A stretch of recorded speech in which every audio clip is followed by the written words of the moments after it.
Ready start.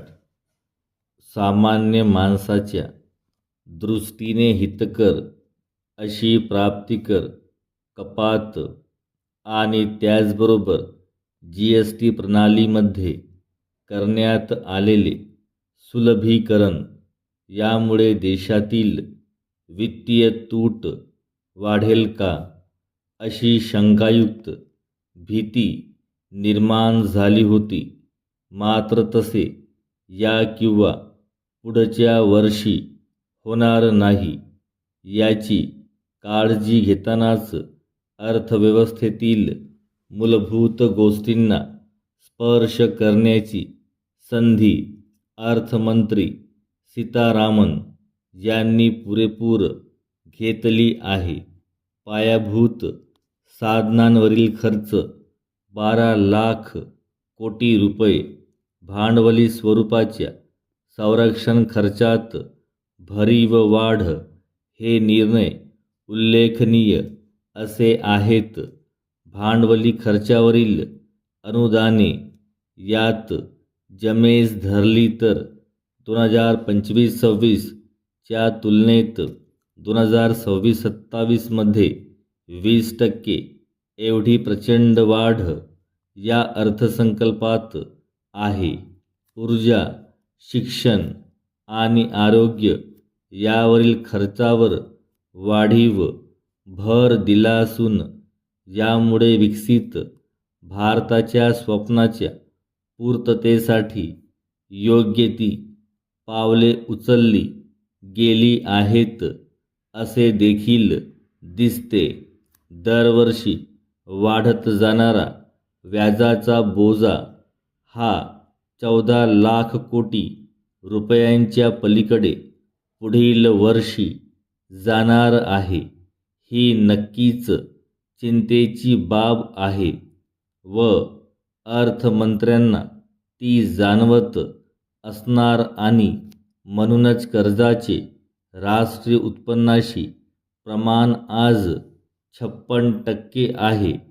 ते 2030-31 पर्यंत 50% एवढे खाली आणण्याची धोरणात्मक प्रतिबद्धता अर्थमंत्र्यांनी भाषणात परत एकदा मांडली.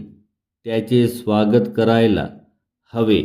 परिच्छेद सरकारचे कार्य अहर्निश काम करण्याचे आहे आणि त्यादृष्टीने विचार करता अर्थसंकल्पाचे काम हे विशेषतः दिशा दर्शनाचे, संभाव्य परिवर्तनाचे भान ठेवणारे आणि नवीन गोष्टींना अंगीकारणारे असले पाहिजे.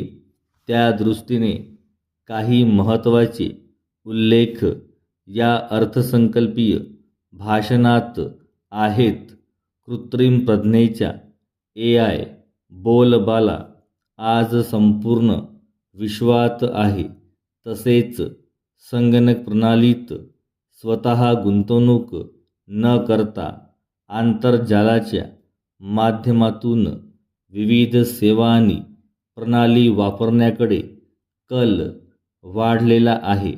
त्यासाठी मोठ्या प्रमाणावर अद्ययावत डेटा सेंटर्स उभी करणे आवश्यक आहे. वैश्विक उद्योगांनी भारतात गुंतवणूक करावी आणि त्या सेवेची निर्यात जगभर करावी म्हणून 2047 पर्यंत त्यांना करातून मुक्त करण्याची घोषणा महत्त्वाची आहे. खेळाच्या संसाधनांचे भारत हे उत्पादन केंद्र होऊ शकतो या दृष्टीने केली गेलेली तरतूद ही उल्लेखनीय. भारताचा जगाच्या बाजारपेठेत सहभाग जसा वाढतो आहे तसे नौकानयन अधिकाधिक महत्त्वाचे ठरते आहे.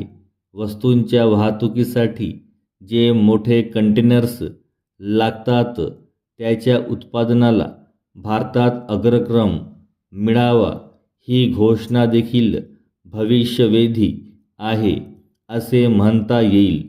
करोनाच्या काळानंतर या कंटेनर्सच्या अभावाने भारताच्या व्यापाराला काही प्रमाणात खीळ बसली होती.